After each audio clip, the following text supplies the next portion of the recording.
Cricket ಜಗತ್ತಿನ interesting ಸುದ್ದಿಗಳನ್ನು quick ಆಗಿ ಹೇಳ್ತೇನೆ ಕ್ರಿಕೆಟ್ ರೌಂಡ್ ಅಪ್ ನಲ್ಲಿ. ನಾನು ಶಾಂತಾ, ನೀವು ಸುದ್ದಿಯಾನದ ಸಬ್ಸ್ಕ್ರೈಬರ್ ಆಗೋದಕ್ಕೆ ಮರಿಬೇಡಿ. ಜೈಪುರದಲ್ಲಿಂದು ಮುಂಬೈ ಇಂಡಿಯನ್ಸ್ ಹಾಗೆ ಪಂಜಾಬ್ ಕಿಂಗ್ಸ್ ತಂಡಗಳು ಕಾದಾಟ ನಡೆಸಲಿವೆ.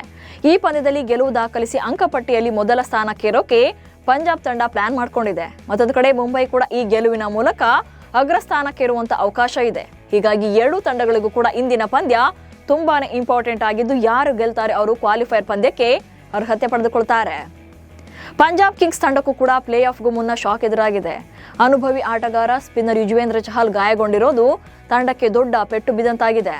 ಚಹಲ್ ಗಾಯದ ಕಾರಣದಿಂದಾಗಿ ಕಳೆದ ಶನಿವಾರ ಡೆಲ್ಲಿ ಕ್ಯಾಪಿಟಲ್ಸ್ ವಿರುದ್ಧದ ಪಂದ್ಯವನ್ನು ಆಡಿರಲಿಲ್ಲ. ಮಣಿಕಟ್ಟಿನ ಗಾಯದಿಂದಾಗಿ ಚಹಲ್ ಮುಂಬೈ ಇಂಡಿಯನ್ಸ್ ವಿರುದ್ಧ ಕೂಡ ಆಡಲ್ಲ ಅನ್ನೋ ಬಗ್ಗೆ ವರದಿಯಾಗಿದೆ. ಹೀಗಾಗಿ ಇದು ತಂಡಕ್ಕೆ ದೊಡ್ಡ ಪೆಟ್ಟು ನೀಡುವಂತ ಸಾಧ್ಯತೆ ಇದೆ. ಅಹಮದಾಬಾದ್ನಲ್ಲಿ ನಡೆದ ಗುಜರಾತ್ ಟೈಟನ್ಸ್ ವಿರುದ್ಧದ ಪಂದ್ಯದಲ್ಲಿ ಭರ್ಜರಿ ಪ್ರದರ್ಶನ ನೀಡಿದಂತ ಚೆನ್ನೈ ಸೂಪರ್ ಕಿಂಗ್ಸ್ ತಂಡ 83 ರನ್ಗಳ ಅಮೋಘ ಗೆಲುವನ್ನು ದಾಖಲಿಸಿದೆ. ಈ ಗೆಲುವಿನ ಹೊರತಾಗಿ ಕೂಡ ಚೆನ್ನೈ ಸೂಪರ್ ಕಿಂಗ್ಸ್ ತಂಡ ಅಂಕಪಟ್ಟಿಯಲ್ಲಿ ಕೊನೆ ಸ್ಥಾನದಲ್ಲೇ ಉಳ್ಕೊಂಡಿದೆ.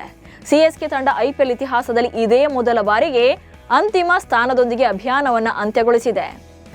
ಈ ಸೀಸನ್ ಅಲ್ಲಿ ಆರ್ಸಿಬಿ 13 ಪಂದ್ಯಗಳಿಂದ 17 ಅಂಕಗಳನ್ನು ಗಳಿಸಿದ್ದು, ಎಲ್ಎಸ್ಜಿ ವಿರುದ್ಧದ ಇನ್ನೊಂದು ಪಂದ್ಯ ಬಾಕಿ ಇದೆ. ಗುಜರಾತ್ ವಿರುದ್ಧ ಚೆನ್ನೈ ಗೆದ್ದಿದ್ರಿಂದ ಆರ್ಸಿಬಿಗೆ ಮತ್ತೊಂದು ಒಳ್ಳೆಯ ಅವಕಾಶ ಸಿಕ್ಕಿದೆ. ಈ ಪಂದ್ಯದಲ್ಲಿ ಆರ್ಸಿಬಿ ಜಯ ಸಾಧಿಸಿದ್ರೆ ಒಟ್ಟು 19 ಅಂಕಗಳಿಂದ ಟಾಪ್ 2ಗೆ ಹೋಗುವಂತ ಅವಕಾಶ ಇದೆ. ಹೀಗಾಗಿ ಲೀಗ್ನ ಕೊನೆ ಪಂದ್ಯದಲ್ಲಿ ಗೆಲ್ಲಲೇಬೇಕಾದಂತ ಅನಿವಾರ್ಯತೆಗೆ ಸಿಲುಕಿದೆ. ಒಂದ್ ವೇಳೆ ಸೋತ್ರೆ ಐಪಿಎಲ್ನ ಎಲಿಮಿನೇಟರ್ ಪಂದ್ಯದಲ್ಲಿ ಹೋರಾಡಬೇಕಾಗುತ್ತೆ. ಈ ಹೋರಾಟದಲ್ಲಿ ಸೋತ್ರೆ ಟ್ರೋಫಿ ಕನಸು ಮತ್ತೆ ಮುಂದಕ್ಕೆ ಹೋಗುತ್ತೆ. ಚೆನ್ನೈ ಸೂಪರ್ ಕಿಂಗ್ಸ್ ತಂಡದಲ್ಲಿ ಮಹೇಂದ್ರ ಸಿಂಗ್ ಧೋನಿಯ ಮಾತಿಗೆ ಬೆಲೆ ಇಲ್ವಾ ಅನ್ನುವಂತ ಪ್ರಶ್ನೆ ಎದ್ದಿದೆ. ಗುಜರಾತ್ ಟೈಟನ್ಸ್ ವಿರುದ್ಧ ಪಂದ್ಯದ ವೇಳೆ ಧೋನಿ ಫೀಲ್ಡಿಂಗ್ ನಿಲ್ಲಿಸಿದ ಕಡೆ ಸಿಎಸ್ಕೆ ತಂಡದ ಆಟಗಾರರು ನಿಲ್ತಾ ಇರಲಿಲ್ಲ. ಧೋನಿ ಸೂಚಿಸಿದ ಭಾಗಗಳಲ್ಲಿ ಫೀಲ್ಡಿಂಗ್ ನಿಲ್ಲೋಕೆ ಚೆನ್ನೈ ಸೂಪರ್ ಕಿಂಗ್ಸ್ ಆಟಗಾರರು ಆಸಕ್ತಿ ತೋರಿಸದೇ ಇರೋದು ಕಂಡು ಬಂದಿದೆ. ಇತ್ತ ಆಟಗಾರರ ನಿರ್ಲಕ್ಷ್ಯದಿಂದಾಗಿ ಖುದ್ದು ಧೋನಿ ಕೂಡ ತಮ್ಮ ಸಹನೆಯನ್ನ ಕಳ್ಕೊಂಡಿದ್ರು. ಅಲ್ಲದೆ ಮೈದಾನದಲ್ಲೇ ತಮ್ಮ ಅಸಮಾಧಾನವನ್ನ ವ್ಯಕ್ತಪಡಿಸಿದ್ರು. ಈ ವಿಡಿಯೋ ವೈರಲ್ ಆಗ್ತಾ ಇದೆ. ಕ್ಯಾಪ್ಟನ್ ಕೂಲ್ ಮಹೇಂದ್ರ ಸಿಂಗ್ ಧೋನಿ ಅವರು ಈ ಸೀಸನ್ ತಮ್ಮ ಕೊನೆಯ ಪಂದ್ಯದಲ್ಲಿ ನಿವೃತ್ತಿ ತೆಗೆದುಕೊಳ್ತಾರೋ ಅಥವಾ ಇಲ್ವೋ ಅನ್ನುವಂತ ಕುತೂಹಲ ಇತ್ತು. ಈ ಕುತೂಹಲಕ್ಕೆ ತೆರೆ ಬಿದ್ದಿದೆ.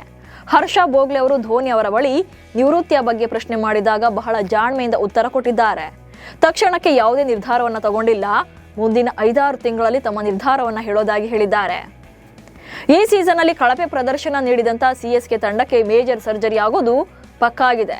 ಪ್ರಸ್ತುತ ಬ್ಯಾಟಿಂಗ್ ಕೋಚ್ ಆಸ್ಟ್ರೇಲಿಯಾದ ಮೈಕಲ್ ಹಸ್ಸಿ ಅವರನ್ನ ಕೈಬಿಡೋಕೆ ಫ್ರಾಂಚೈಸಿ ಬಯಸಿದೆ ಎಂಬ ಸುಳಿವನ್ನ ಸಿಎಸ್ಕೆ ತಂಡದ ಮಾಜಿ ಆಟಗಾರ ಸುರೇಶ್ ರೈನಾ ಬಹಿರಂಗಪಡಿಸಿದ್ದಾರೆ.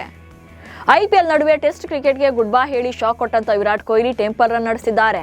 ಕೆಲ ದಿನಗಳ ಹಿಂದಷ್ಟೇ ವೃಂದಾವನಕ್ಕೆ ತೆರಳಿ ಪರಮಗುರು ಪ್ರೇಮಾನಂದಜಿ ಆಶೀರ್ವಾದ ಪಡೆದ ವಿರಾಟ್ ಇದೀಗ ಅಯೋಧ್ಯೆಗೂ ಕೂಡ ಭೇಟಿ ನೀಡಿದ್ರು. ಹಾಗೆ ಹನುಮಾನ್ ಗರ್ಜಿ ದೇವಸ್ಥಾನಕ್ಕೆ ತೆರಳಿದಂತ ಕೊಹ್ಲಿ ದಂಪತಿ ಆಂಜನೇಯನಿಗೆ ವಿಶೇಷ ಪೂಜೆ ಸಲ್ಲಿಸಿದ್ದಾರೆ.